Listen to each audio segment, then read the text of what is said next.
बहुत दिन पहले की बात है। सुंदरपुर के जंगल में एक शेर का शासन था।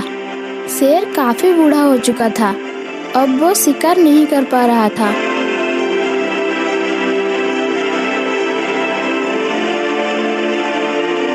शेर शिकार करने के लिए बाहर तो जाता था, लेकिन उसे देखते ही शिकार भाग जाता था।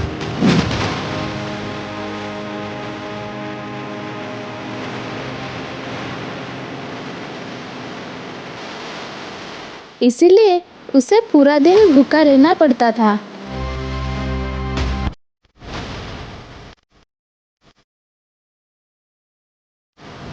एक दिन शेर अपनी गुफा के पास बैठ के सोच रहा था कि पूरी जंगल में लोमड़ी ही एक शातिर दिमाग की जानवर है जो कि हर समस्या का हल निकालती है। इसीलिए वो उससे मिलने के लिए एक दिन उसे बुलाया।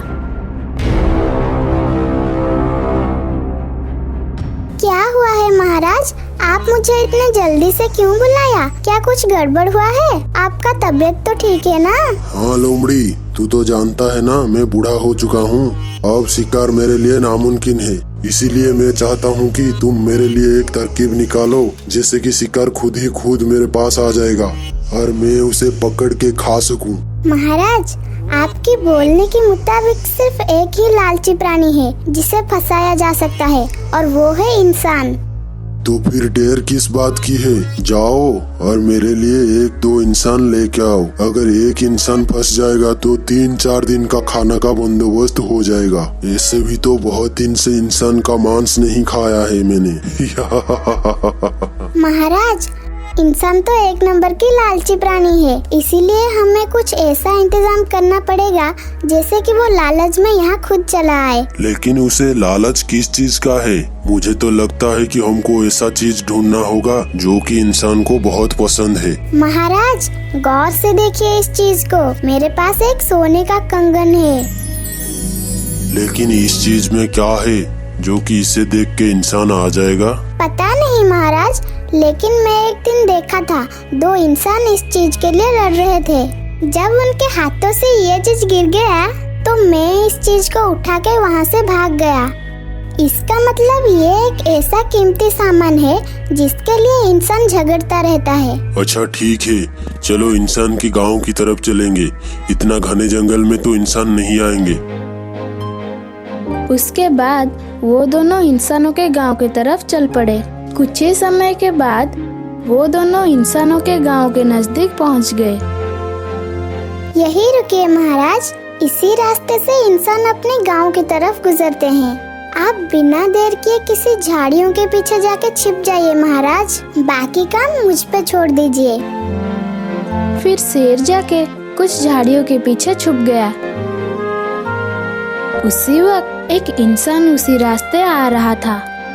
तब लोमड़ी जाके उसे पूछा, अरे इंसान भैया, किधर जा रहे हो आप? क्या बात है शेर भाई, इस तरह मेरे सामने अचानक आने का मतलब क्या है? वैसा कुछ बात नहीं है। वो बात क्या है कि कुछ दिन पहले ये चीज मुझे जंगल में मिला था, इसीलिए मैंने सोचा ये चीज तो मेरा कुछ काम का नहीं है, क्यों ना मैं किसी इंसान को ये दे दूं। आपको चाहिए तो ये ले सकते हो। लोमड़ी की बात सुनकर इंसान ने सोचा, अरे ये कंगन तो सोने का लगता है, लेकिन ये मुझे क्यों देने आया है? कुछ तो गड़बड़ लग रहा है। ये लोमड़ी तो जंगल का सबसे चतुर प्राणी है, इसके पीछे उसका कुछ चालाकी नहीं है, तो मुझे इसे संभाल के रहना होगा। क्या सोच रहे हैं इंसान भैया? ये चीज तो मेरा कुछ काम का नहीं है, आप इसे ले जाइए। ये चीज आपका बहुत काम आ सकता है। अरे नहीं नहीं लोमड़ी, मैं ना एक किसान की परिवार से गुजरता हूँ। ये चीज ना मेरा कोई काम की नहीं है। तुम एक काम करो, इसको फेंक दो। जिसका नसीब में ये होगा वो खुद उठा के ले जाएगा। अरे इंसान भैया, आप ऐसा क्यों सोच रहे हो? आप खुद इसे लेके अपना नसीब चमका लो ना, मुझे भी थोड़ा पुण्य मिलेगा। अरे नहीं नहीं, मैंने बोला ना मेरे को ये चीज नहीं चाहिए, आप फेंक दो। ये बोलकर वो इंसान वहाँ से चला गया। फिर झाड़ियों के पीछे से शेर लोमड़ी के पास आ गया। अरे क्यों रे लोमड़ी, तू तो कितना बड़ा बड़ा बात बोल रहा था कि इसे देख के इंसान लालच में आ जाएगा, लेकिन ऐसा तो कुछ नहीं हुआ। इंसान तो अभी चला गया। मुझे भी समझ में नहीं आ रहा है महाराज, लेकिन मुझे लगता है इंसान इसी चीज का लालची है। अबे चुप कर, मैं ही बेवकूफ हूँ, तेरी बात में आके झाड़ियों के पीछे बैठ गया। अगर मैं एक छलांग लगाता तो इस इंसान का हड्डियाँ तोड़ देता। तू तो कोई भी काम का नहीं है। इस तरफ इंसान कुछ ही दूर जाकर फिर लौट रहा था।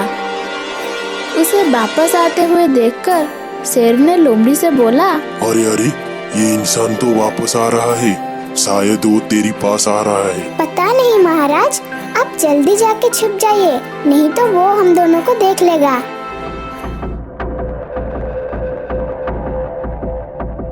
फिर वो दोनों झाड़ियों के पीछे छुप गए और वो दोनों छिप के देखने लगे कि इंसान वहीं पर आके कुछ ढूंढ रहा है। अरे लोमड़ी को तो मैंने बोला था फेंकने के लिए, जिसका नसीब में होगा वो ले जाएगा, लेकिन ये बेवकूफ तो फेंका ही नहीं। काश उसी समय मैंने उसे ले लिया होता। ठीक है, थोड़ा आगे जाके देखता हूँ, शायद आगे मिल जाए। मुझे और एक बार अच्छी तरह से ढूंढना होगा। महाराज, इसी चीज को हमें यहीं फेंक देनी चाहिए, फिर आएगा असली मजा। ये तुम क्या बोल रहे हो लोमड़ी? ऐसी चीज तो हमारे पास एक ही है, फिर हम इंसान को कैसे फंसाएंगे? महाराज, आप देखते जाइए आगे क्या होता है। अरे एक बार तो देख लिया था, फिर ये बार क्या उखाड़ लेगा, देखते हैं। बस एक बार मौका दीजिए महाराज। इंसान उसी कंगन को इधर उधर ढूंढ रहा था। इंसान उस कंगन को ढूंढ ढूंढ के परेशान हो रहा था। तभी और एक इंसान उसी रास्ते आ रहा था। अरे रमेश काका, इतनी परेशान होकर क्या ढूंढ रहे हो? कुछ खो गया है क्या? अरे ये कहाँ से आ गया? अच्छा ठीक है, आ गया तो बता देता हूँ। अगर दोनों मिलकर ढूंढेंगे शायद जल्दी मिल जाएगा। हाँ, वही ठीक रहेगा, उसे बता देता हूँ। क्या सोच रहे हो रमेश काका? इधर क्या ढूंढ रहे हो? आप इतना परेशान क्यों हो? अरे क्या बताऊँ बिजू, अभी अभी मैंने घर की तरफ जा रहा था, इसी रास्ते में ना मेरे को एक लोमड़ी मिला और उसके हाथ में एक सोने का कंगन था। वो ना मुझे बोल रहा था कि पास में आके ले लो, लेकिन लोमड़ी की बोलने की तरीका मुझे कुछ गड़बड़ लग रहा था। फिर आपने क्या किया? कंगन लिया कि नहीं, या फिर उसने धोखा दिया? क्या हुआ है मुझे बताइए। नहीं नहीं, मैंने नहीं लिया। मैंने बोला कि मुझे नहीं चाहिए, उसे बाहर फेंक दो, और उसको बोला जिसके नसीब में होगा वो ले जाएगा। अच्छा किया आपने। लोमड़ी का क्या भरोसा, अगर उसके साथ शेर आया और वो आपका शिकार कर लिया तो? अरे बिजू, वो तो एक लोमड़ी ही है, हम इंसानों से थोड़ी ना ज्यादा चालाक होगा। महाराज, अब सही समय आ गया है, हमले के लिए तैयार हो जाइए। वो उसी चीज को ढूंढ रहा है, दोनों के ऊपर एक साथ हमला करना पड़ेगा। इधर वो दोनों उसी कंगन को ढूंढ रहे थे। ढूंढते ढूंढते बीजू को वो कंगन दिख गया, लेकिन वो रमेश को नहीं बताया। अगर रमेश काका को कंगन दिखाया तो वो भी हिस्सा मांगेगा। अगर उसके नसीब में होता तो तब भी उसे मिल जाता। ये मेरे नसीब में है, इसे मैं बिल्कुल भी नहीं दूंगा। अरे क्या हुआ बिजू, इतना ध्यान से क्या देख रहे हो? कंगन मिल गया क्या? अरे कुछ नहीं रमेश काका, मैं मन ही मन आपकी समझदारी की तारीफ कर रहा था। अगर आप कंगन की लालच में पड़ते तो सियार की जाल में जरूर फंस जाते। यहाँ अभी खतरा हो सकता है, जल्दी चलिए, निकल जाते हैं यहाँ से। अरे तुमने सही सोचा बिजू, चलो अभी चलते हैं, शाम भी होने वाला है। ये बोलने के बाद वो दोनों वहाँ से चले जाते हैं। इधर शेर लोमड़ी के ऊपर गुस्सा होके बोलता है, अबे लोमड़ी, तूने तो बोला था हमला के लिए तैयार होने के लिए, लेकिन वो दोनों तो यहाँ से चल पड़े। महाराज, मेरी सोच गलत नहीं हुआ तो मुझे लगता है कि उन दोनों से कोई एक जरूर आएगा इस कंगन को उठाने के लिए। उधर दोनों गांव की तरफ जा रहे थे। तभी बीजू मन ही मन सोच रहा था, इससे पहले कि कोई और वहाँ से गुजरे और उसकी नजर कंगन पे पड़ जाए, मुझे वापस जाकर अभी ले लेना चाहिए। ये सोचने के बाद बीजू रमेश को बोला, अरे रमेश काका, मैं तो बाजार से एक सामान लाने भूल गया हूँ। आप चलिए, मैं एक बार दुकान से सामान लेके आता हूँ, ठीक है? ये बोलकर बीजू वापस चला गया और रमेश मन ही मन सोचने लगा, अरे अचानक ये दुकान की तरफ क्यों भाग गया? वो कल भी तो जा सकता था ना। अच्छा, रमेश से चालाकी नहीं, कुछ तो गड़बड़ है। मैं जाके देखता हूँ। लोमड़ी, तुमने बहुत गलत किया। इससे अच्छा तो जंगल में कोई छोटा मोटा खरगोश को ढूंढ के खा लिया होता। चलो वापस चलते हैं जंगल में, किसी भी काम का नहीं। तभी लोमड़ी ने दूर से बीजू को आते हुए देखा।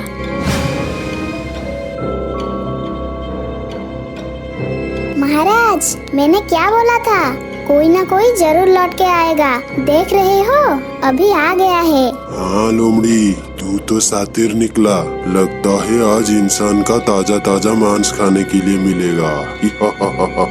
इधर बीजू के पीछे पीछे रमेश भी आ गया था। क्या रे बिजू, मुझसे चालाकी कर रहा था? इस कंगन में तो मेरा ही हक है, मुझे इसे दे दो। नहीं, ये मेरा है। आपके नसीब में होता तो अब तक आपको मिल गया होता। ये मैंने देखा है, इस पर मेरा हक है। इसमें तो मेरा ही हक है, मुझे दे दो बिजू, इसे तो मैंने ही पहले देखा था। उधर लोमड़ी शेर से बोलता है, अरे क्यों इतना झगड़ा कर रहे हो? अब तो तुम दोनों की जान शेर महाराज के हाथों में है। चलो महाराज, सही समय तो आ गया है। अरे क्या बात है लोमड़ी, इतना चालाकी करने के बाद भी ये दोनों तुम्हारी जाल में ही फंस गए। अभी चलो दोनों को दबोच लेते हैं। इतना बोलकर शेर दोनों को लपेट लेता है और दोनों की शिकार कर लेता है। इसीलिए हमेशा बोला जाता है कि लालच करना बुरी बात है,